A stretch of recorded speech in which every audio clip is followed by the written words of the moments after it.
Hello everyone, welcome to learning point. आज से हम एक सीरीज़ स्टार्ट करेंगे जिसमें हम नीट के प्रीवियस ईयर्स क्वेश्चंस बायोलॉजी के सॉल्व करेंगे। ठीक है, ओके। आज हम डिस्कस करेंगे नीट 2021 का पेपर। ओके, बॉटनी सेक्शन है ये। क्वेश्चन नंबर 1 है, which of the following statement is not correct. तो यहाँ पे उसने पूछा है, देखिए नॉट करेक्ट। ठीक है, तो नॉट करेक्ट में ऑप्शन नंबर 3 इसका करेक्ट ऑप्शन है। Pyramid of biomass in sea generally upright दे रखा है, नॉट करेक्ट पूछा है उसने। और जो पिरामिड ऑफ बायोमास होता है सी में, वो इन्वर्टेड होता है। जैसे हम एक एग्जांपल से समझें कि बायोमास जू प्लैंक्टॉन्स का तो ज़्यादा होता है और फाइटो प्लैंक्टॉन्स का कम होता है, क्योंकि जो लाइफ स्पैन है जू प्लैंक्टॉन्स का वो ज़्यादा होता है और फाइटो प्लैंक्टॉन्स का कम होता है। फाइटो प्लैंक्टॉन्स फास्टर मल्टीप्लिकेशन तो कर सकते हैं, नंबर उनके फास्टर मल्टीप्लाई होते हैं, मतलब। ठीक है, तो जो स्मॉल स्टैंडिंग क्रॉप है फाइटोप्लैंक्टॉन्स की, वो सपोर्ट कर रही है लार्ज स्टैंडिंग क्रॉप ऑफ जू प्लैंक्टॉन्स को। इसलिए ऑप्शन नंबर 3 यहाँ पर करेक्ट होगा। बायोमास का जो पिरामिड होता है सी में, वो जनरली इन्वर्टेड होता है। Okay, let's discuss question number 102। Which of the following plant is monoecious. तो मोनोइशियस प्लांट्स हम सबको पता है कारा होता है। ठीक है, मोनोइशियस मतलब क्या होता है कि जब मेल और फीमेल के सेक्स ऑर्गन्स एक ही प्लांट बॉडी पर प्रेजेंट होते हैं तो उसको मोनोइशियस बोलते हैं। ठीक है, तो कारा की ज़्यादातर जो स्पीशीज़ हैं वो मोनोइशियस ही होती हैं। ठीक है, और ये जो होते हैं साइकस, सिरसिनालिस, कैरिका पपाया और मार्केंशिया, ये डायोशियस होती हैं। ठीक है, okay, let's start question number 103. The first stable product of CO2 fixation in sorghum is। यहाँ पर ऑप्शन नंबर 3 आपका करेक्ट ऑप्शन होगा। ठीक है, oxalo acetic acid. सोरघम C4 plant होता है, तो C4 प्लांट में जो फर्स्ट स्टेबल प्रोडक्ट होता है CO2 फिक्सेशन का, वो ऑक्सैलो एसिटिक एसिड होता है। ठीक है, और C3 साइकिल में अगर हम देखें तो फर्स्ट स्टेबल प्रोडक्ट कौन सा होता है, 3 फॉस्फोग्लिसरिक एसिड। पायरुविक एसिड तो ग्लाइकोलाइसिस का एंड प्रोडक्ट है, तो ये तो होगा ही नहीं। सक्सिनिक एसिड इंटरमीडिएट प्रोडक्ट है क्रेब साइकिल का। ठीक है, तो option number 3 is correct here. Let's discuss question number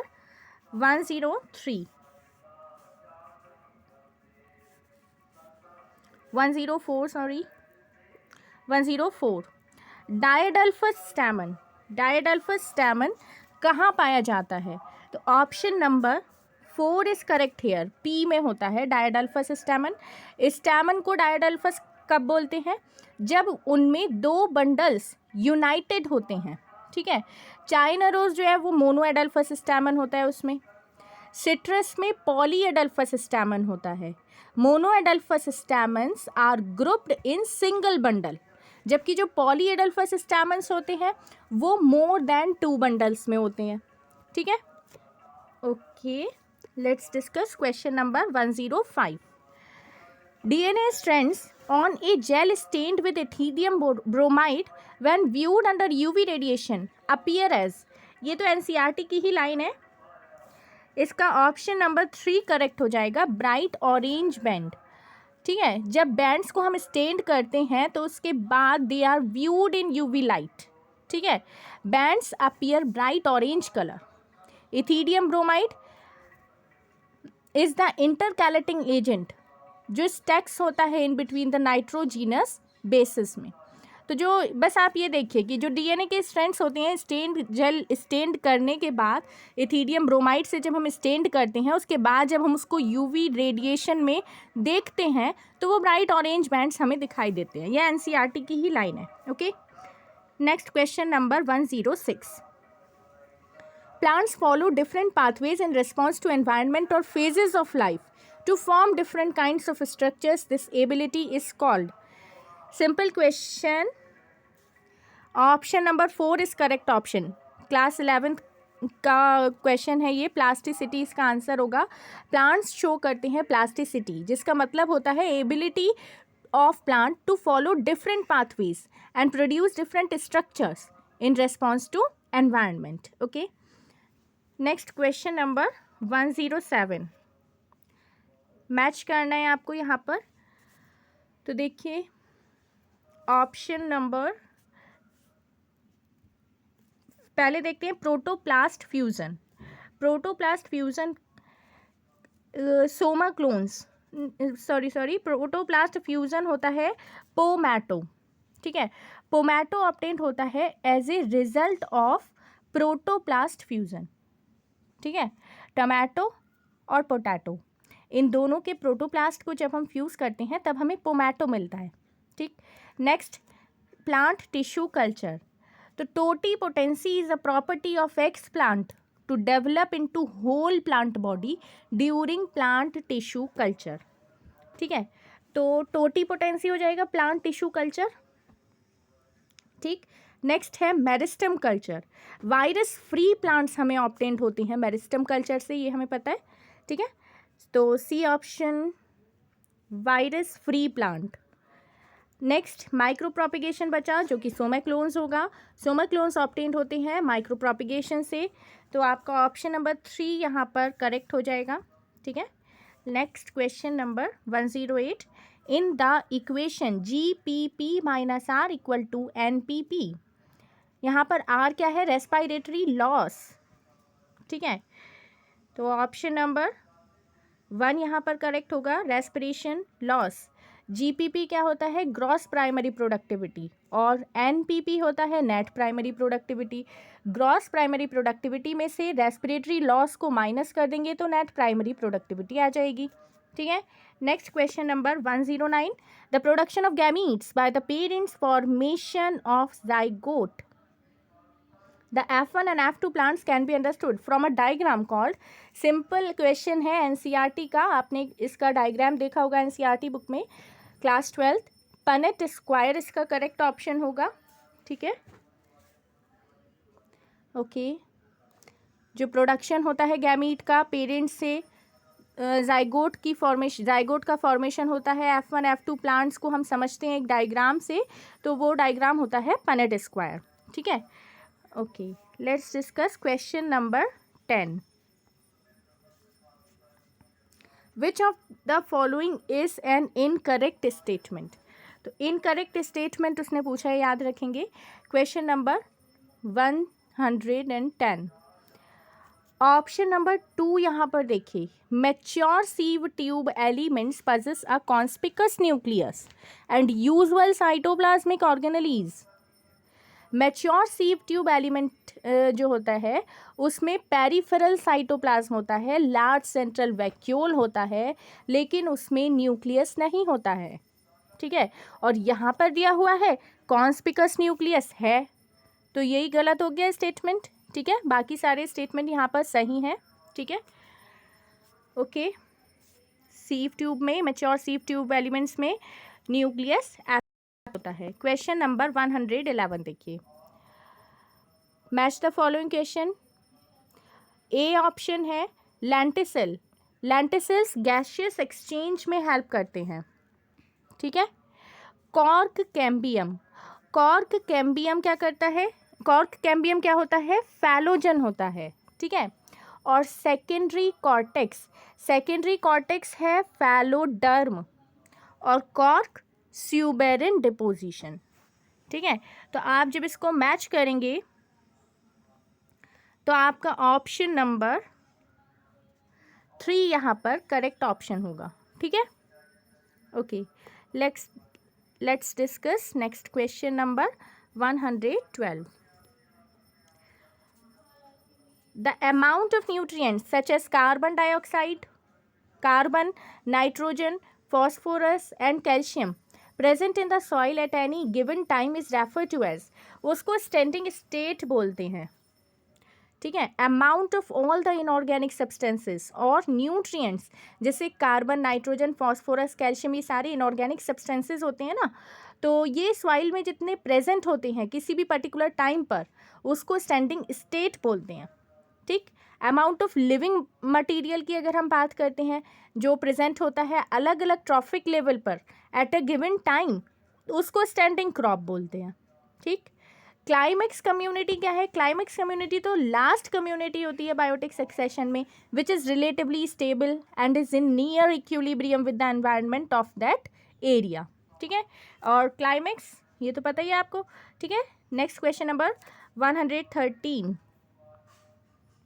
The term used for transfer of pollen grain from anther of one plant to stigma of a different plant, which during pollination brings genetically different types of pollen grains to stigma, is option number 2 यहाँ पर correct option होगा xenogamy.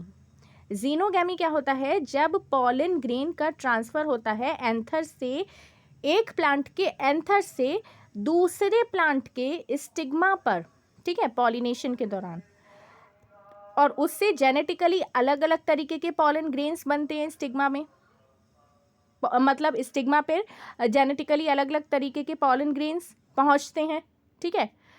तो option number 2 is correct option है।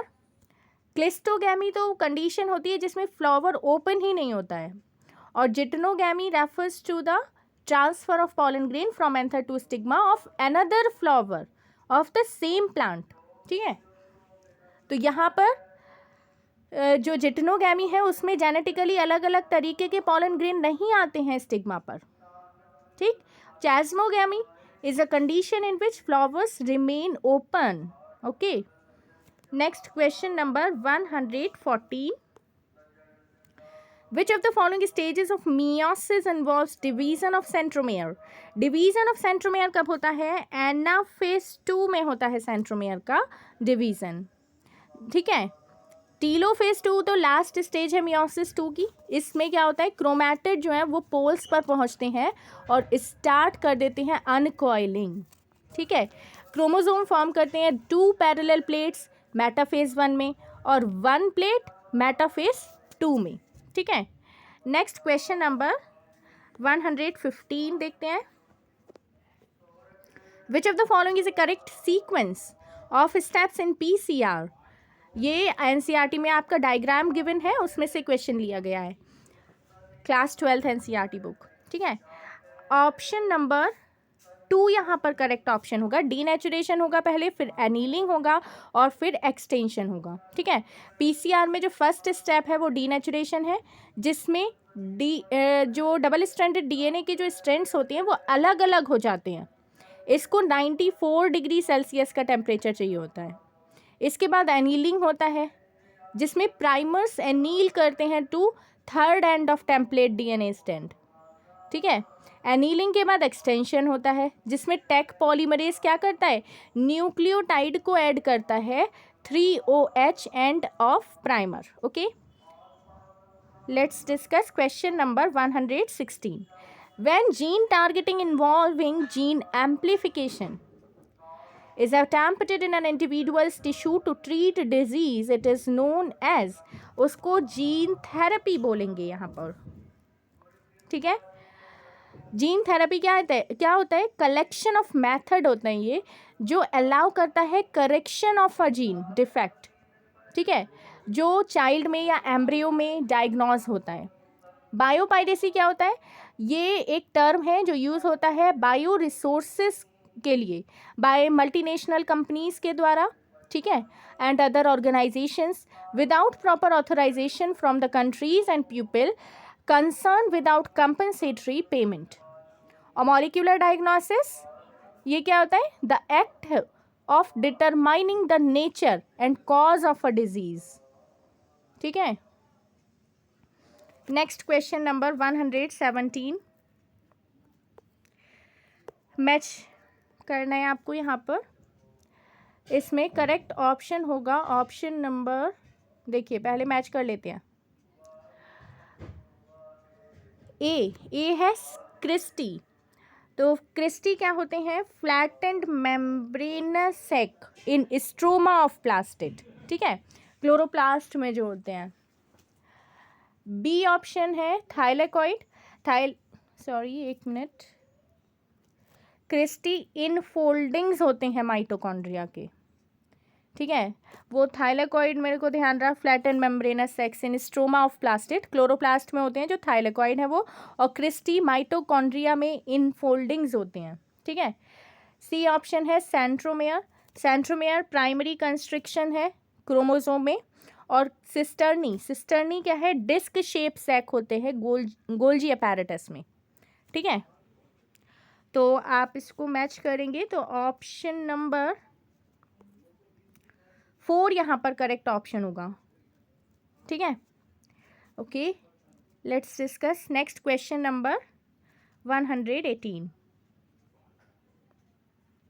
The factor that leads to founder effect in a population is, वो कौन सा factor है? Genetic drift, ठीक है। क्या है जेनेटिक ड्रिफ्ट? देखिए, change in gene frequency in a small population by chance is known as genetic drift.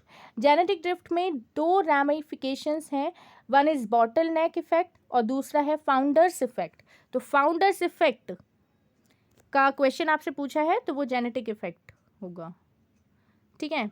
Next question number, natural selection की अगर हम इसमें बात करते हैं तो नेचुरल सिलेक्शन नेचर सेलेक्ट करती है, वो उसके अकॉर्डिंग है, ठीक है।